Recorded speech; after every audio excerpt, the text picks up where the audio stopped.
Hello, everyone. Welcome to Nanaimo Harbour. This is one of my favorite spots on Vancouver Island.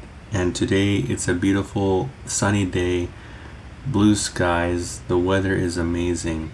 Although this walking tour is in the middle of the day, another nice time to come here to the harborfront is during the evening, like around sunset or just after, because there are beautiful lights that light up the walkway, and it's just a beautiful spot during the evening as well. This harborfront walk is about 2 kilometers long, I believe, but this section here, it's called Maffeo Park. I hope I'm pronouncing that right. But in this section, if you go to Maffeo Park, there is free parking for the first 3 hours.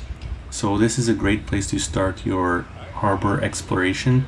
And there are also some ice cream shops and things like that if you keep walking to the other side of the harbor. Anyway, yeah, this is Nanaimo Harbor. Enjoy the walking tour.